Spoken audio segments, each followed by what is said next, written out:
Good morning students. आशा करता हूँ आप सब लोग घर पे ठीक होंगे।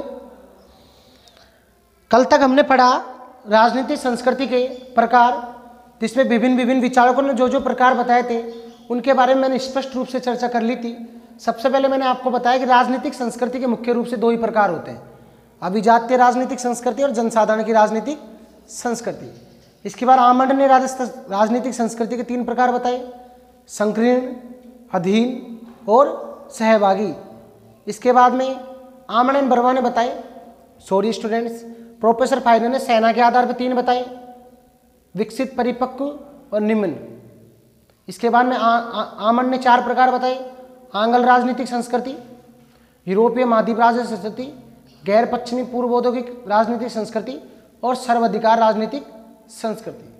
इसके बाद में वाइसमैन ने बताया राजनीतिक संस्कृति के तीन प्रकार, संकुचित, पराधीन, सहभागी, और तीन इसके मिश्रित रूप बताए, संकुचित पराधीन, सहभागी और संकुचित सहभागी।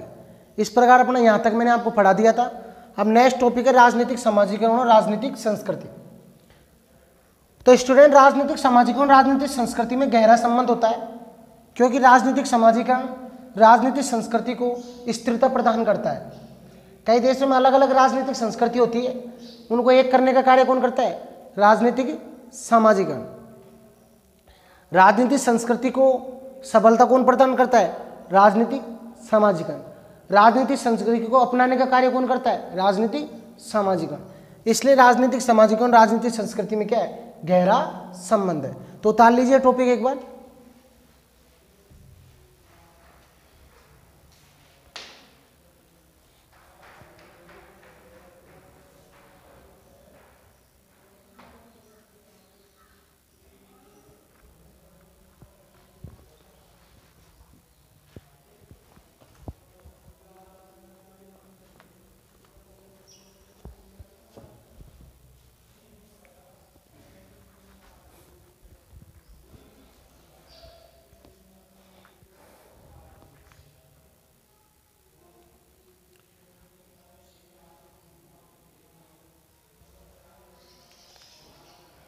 लिखिए इसमें,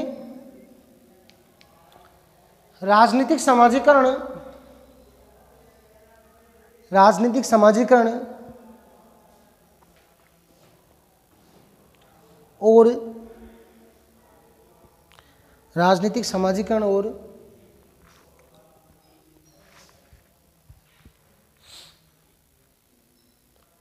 राजनीतिक संस्कृति में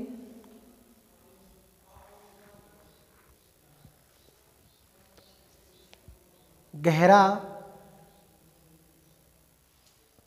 संबंध होता है।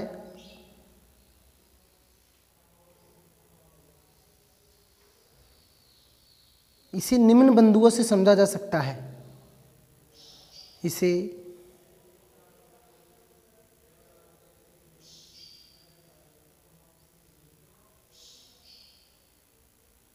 निम्न बिंदुओं के माध्यम से समझा जा सकता है। इसे निम्न बिंदुओं के माध्यम से समझा जा सकता है। फर्स्ट लिखिए,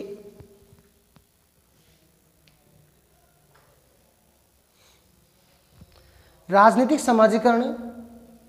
पहला बिंदु, राजनीतिक समाजीकरण के माध्यम से ही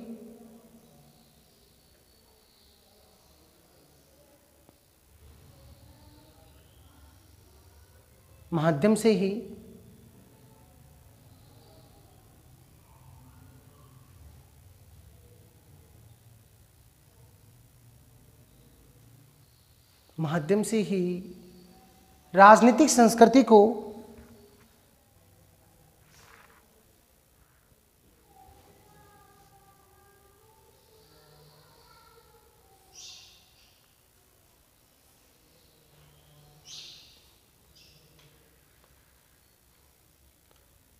संस्कृति को स्थिरता प्राप्त होती है।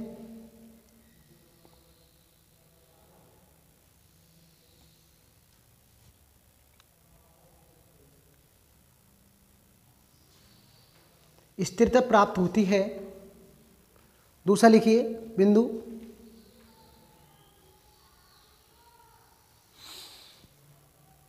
राजनीतिक समाजीकरण से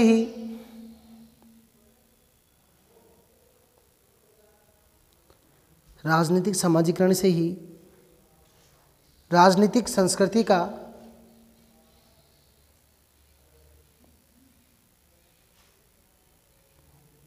विकास होता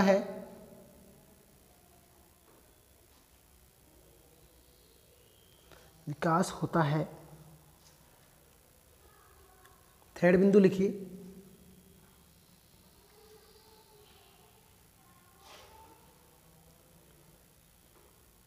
राजनीतिक समाजीकरण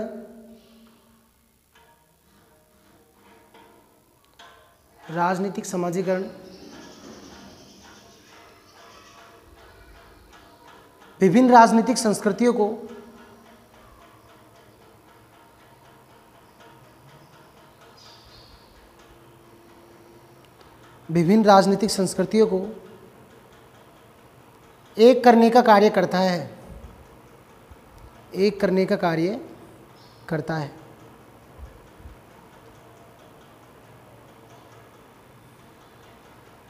विभिन्न राजनीतिक संस्कृतियों को एक करने का कार्य करता है।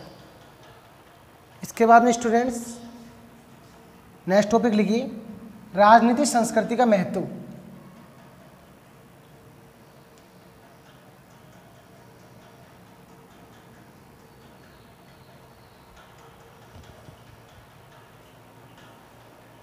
राजनीतिक संस्कृति का महत्व।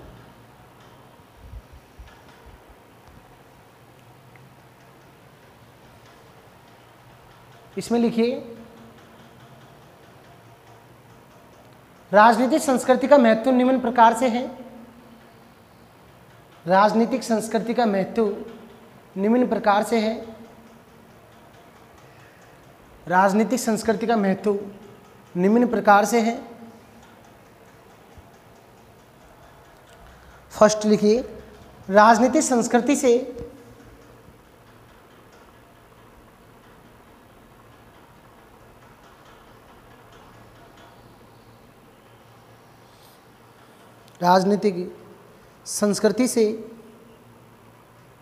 व्यक्ति को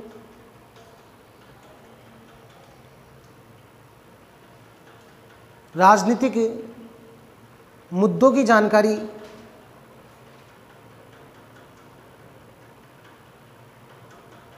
प्राप्त होती है।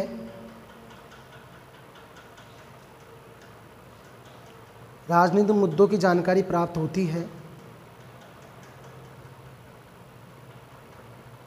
दूसरा लिखिए,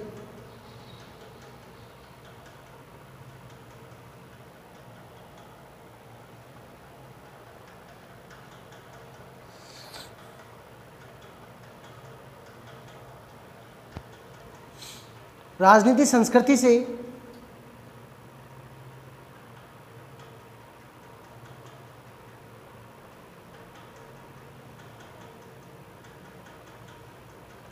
राष्ट्रवाद की भावना बढ़ती है।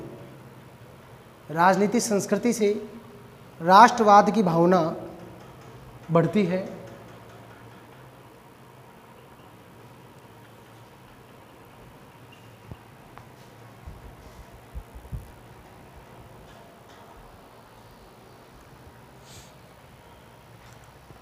इसके बाद में नेक्स्ट टॉपिक लिखिए, ये हो गया राजनीतिक संस्कृति और संस्कृति में अंतर संबंध।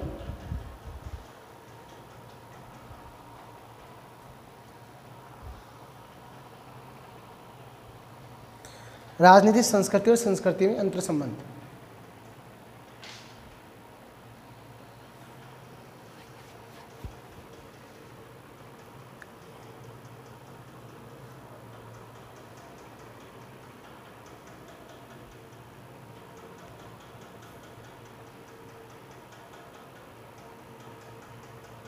लिखिए, इसमें राजनीतिक संस्कृति और संस्कृति में घनिष्ठ संबंध है।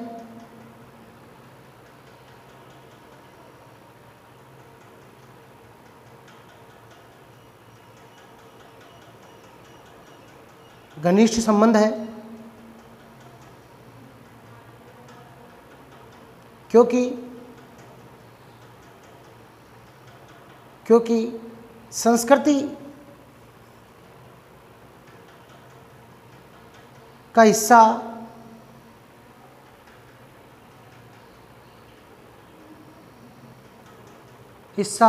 ही संस्कृति का हिस्सा ही राजनीतिक संस्कृति होती है। संस्कृति का हिस्सा ही राजनीतिक संस्कृति होती है।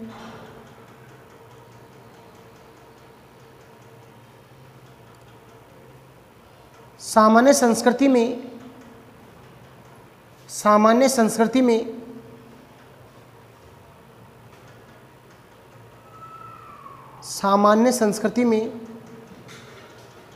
राजनीतिक दृष्टिकोण व व्यवहार ही राजनीतिक संस्कृति होती है। व्यवहार ही राजनीतिक संस्कृति होती है।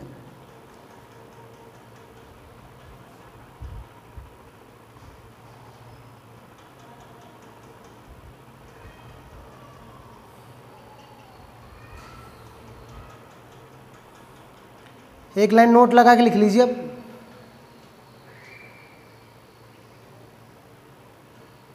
आदिम समाजों में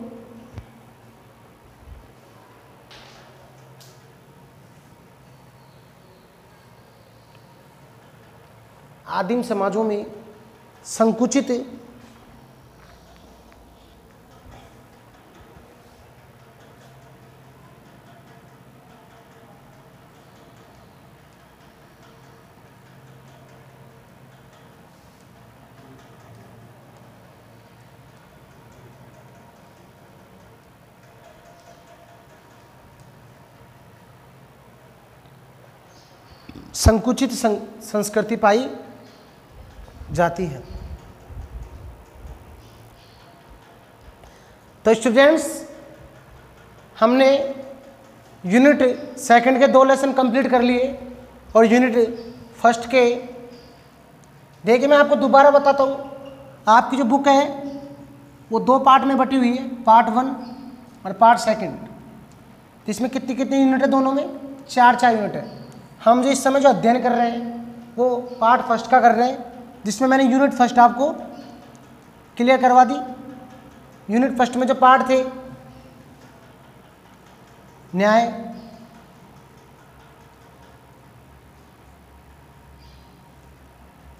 शक्ति, सत्ता, वेदता, धर्म, स्वतंत्रता,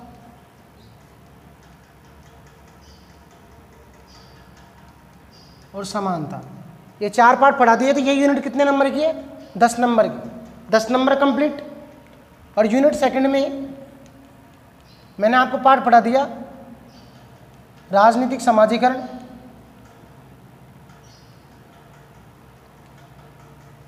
और राजनीतिक संस्कृति। ये यूनिट भी कितने नंबर की है? 10 नंबर की, अर्थात 6 नंबर तो हमने कंप्लीट कर ही ली। तो 16 नंबर के मैटर को हम पढ़ चुके, इस चीज़ को आप ध्यान रखना। अब जो हमारा पार्ट चलेगा राजनीतिक सहभागिता। अब अगर आपको इन पार्टों में कोई प्रॉब्लम है, कोई टॉपिक में, कोई से में भी स्टूडेंट्स,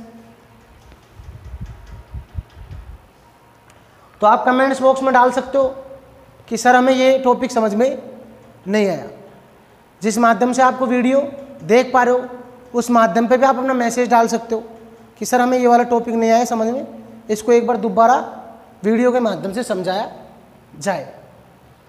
अब आपको पता है कि ऑनलाइन क्लास चल रही है कि संवाद तो हो नहीं रहा, तो सीधी सी बात यह है कि आप जो टेक्नोलॉजी संवाद है अपना उसी से काम चलाइए और कमेंट्स बॉक्स में मैसेज डाल दीजिए कि सर हमें अरस्तु का न्याय सिद्धांत समझ में नहीं आया, जॉन रोल्स का नहीं आया सामाजिक सिद्धांत, धर्म में इस्लाम वाला नहीं आया, कोई सा भी स्वतंत्रता का कोई प्रकार नहीं आया, उसको आप आसानी से मेरे को बता सकते हो एक कमेंट्स, एक मैसेज के जरिए।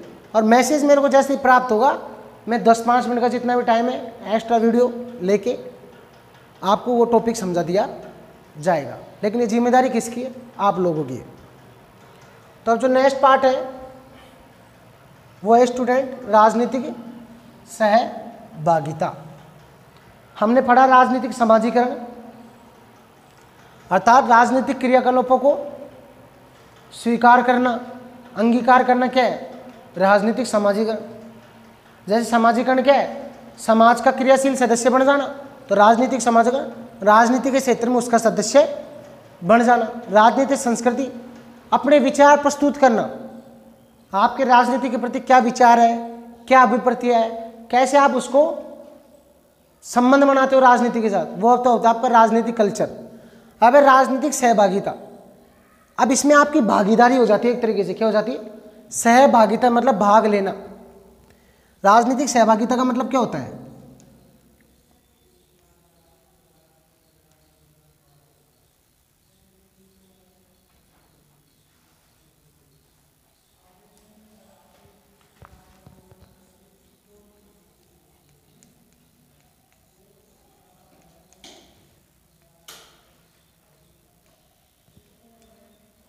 राजनीतिक सहभागिता का अर्थ होता है राजनीतिक क्रियाकलापों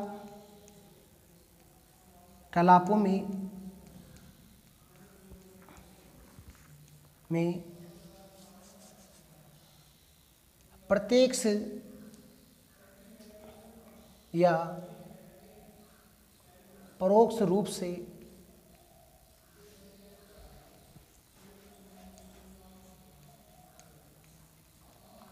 भागीदारी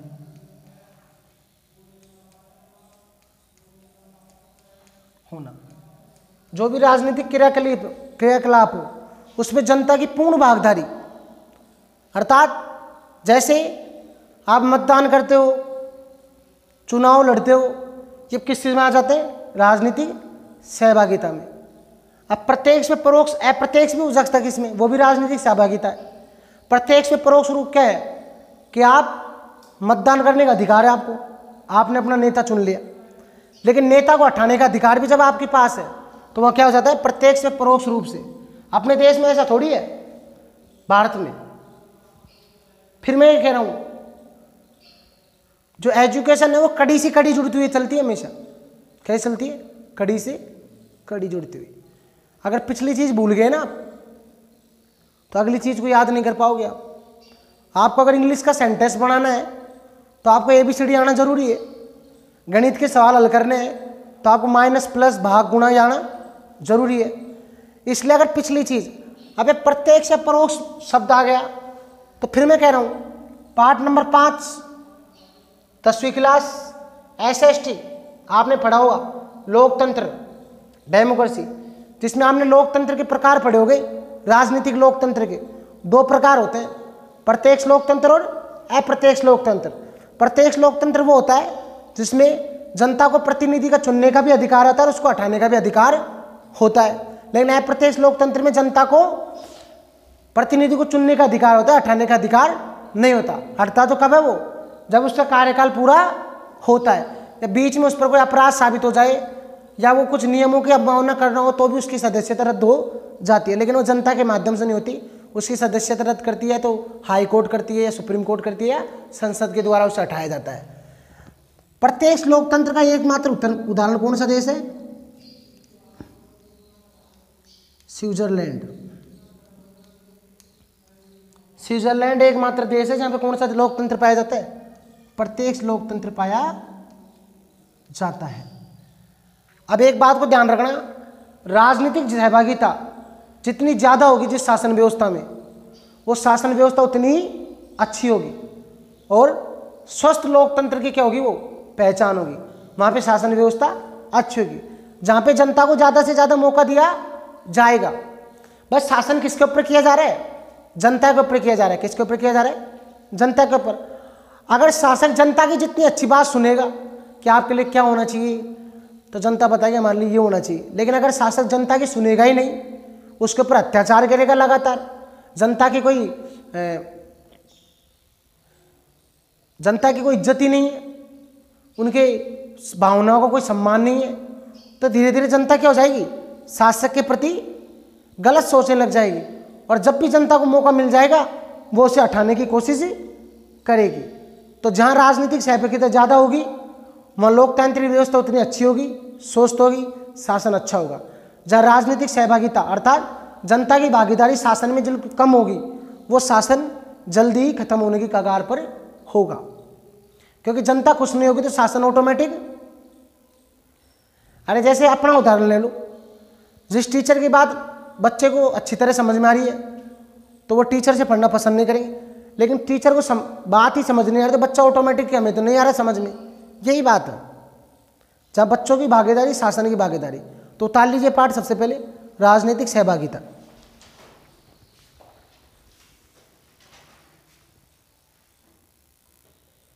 लिखिए, सबसे पहला टॉपिक लिख लीजिए स्टूडेंट, राजनीतिक सहभागिता का अर्थ।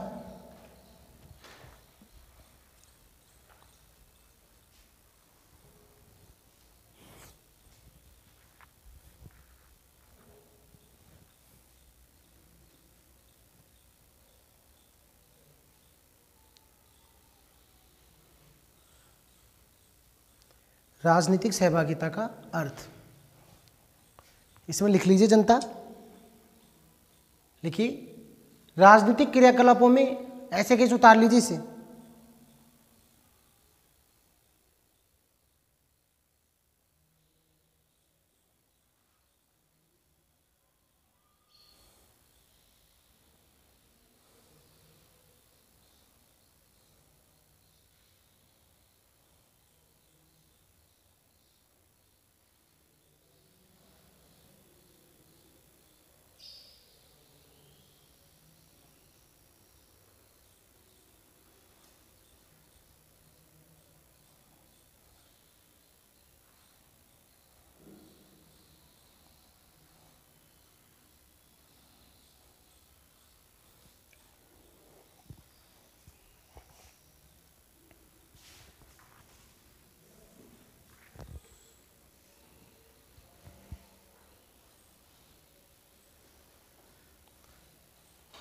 ये तो अर्थ हो गया।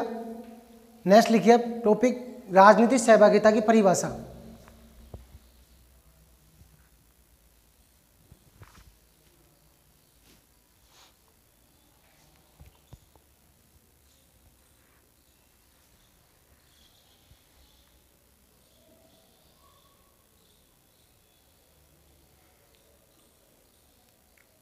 लिखिए, राजनीतिक सहभागिता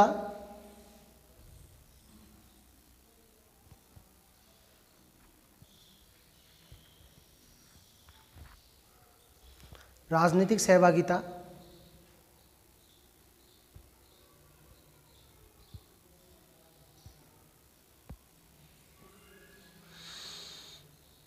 राजनीतिक व्यवस्था के सदस्यों के द्वारा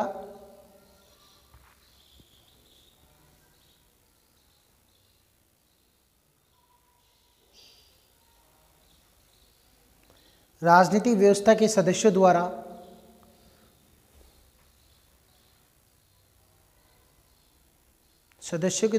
व्यवस्थाओं के सुचारू संचालन के लिए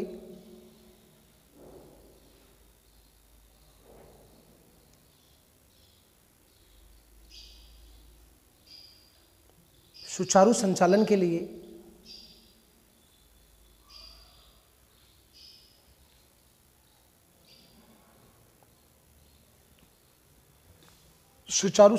लिए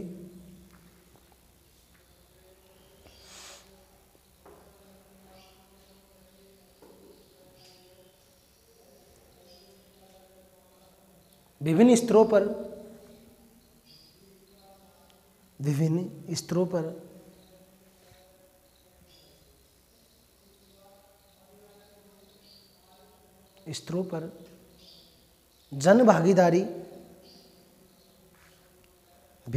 पर जन भागीदारी सुनिश्चित करना है।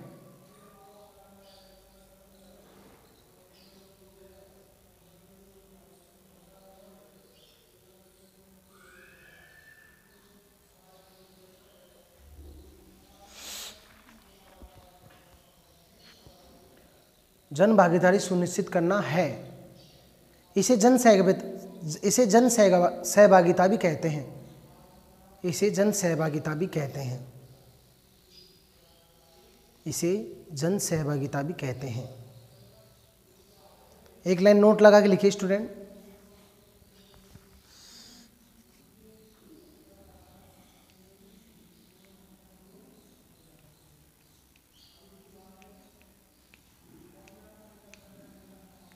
राजनीतिक सहभागिता का सबसे बड़ा उदाहरण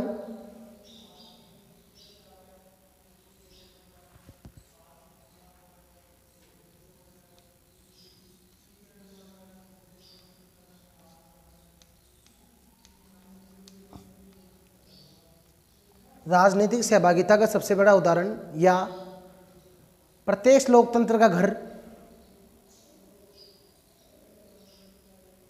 या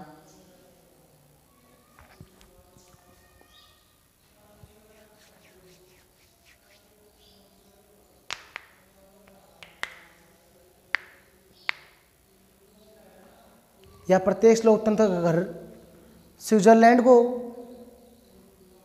कहा जाता है, स्विट्जरलैंड को कहा जाता है। अगर स्टूडेंट आपसे एग्जाम में क्वेश्चन कर ले कि राजनीतिक सहभागिता का सबसे बड़ा उदाहरण बताइए या सबसे ज़्यादा राजनीतिक सहभागिता पाई जाती है, वो है प्रत्यक्ष लोक स्विट्जरलैंड। आपसे पूछ ले प्रत्यक्ष लोकतंत्र का घर किसे कहा जाता है, स्विट्जरलैंड। अब आपने पढ़ लिया 10वीं क्लास में, लेकिन एक बार मैं दोबारा समझा देता हूँ आपको। प्रत्यक्ष लोकतंत्र है, प्रत्यक्ष लोकतंत्र हो क्या गया। प्रत्यक्ष लोकतंत्र में जनता को प्रतिनिधि को चुनने का अधिकार होता है, हटाने का अधिकार होता है, और जनता जनमत संग्रह के माध्यम से कानूनों का निर्माण करती है और जनमत संग्रह के माध्यम से प्रतिनिधियों को हटा दिया जाए। तो हमेशा प्रतिनिधियों को डर रहता है कि जनता हमको हटाने दे, इसलिए वो कभी भी निर्वाचकों की अनदेखी नहीं करते। इसलिए राजनीतिक सहभागिता कौन से लोकतंत्र में ज़्यादा पाई जाती है, प्रत्यक्ष लोकतंत्र में। और अप्रत्यक्ष लोकतंत्र क्या होता है, जहाँ जनता अपने प्रतिनिधियों को चुन सकती है, हटा नहीं सकती। कानून निर्माण, कानून बनाने, उनको लागू करने जैसे साधनों पर उनका पूर्ण रूप से नियंत्रण नहीं होता। ये कार्य कौन करता है, उनके प्रतिनिधियों के माध्यम से ही होता है। लेकिन प्रत्यक्ष लोकतंत्र में कानून बनाना, कानून वापस लेना, संशोधन करना जैसे कार्य जनता की सहमति से किए जाते हैं। तो स्टूडेंट्स, बाकी के बारे में हम नेक्स्ट क्लास में चर्चा करेंगे कि राजनीतिक सहभागिता के अभिकरण कौन कौन से होते हैं, साधन कौन कौन से होते हैं, इसकी विशेषताएं कौन कौन सी होती है। ओके, बाय, धन्यवाद।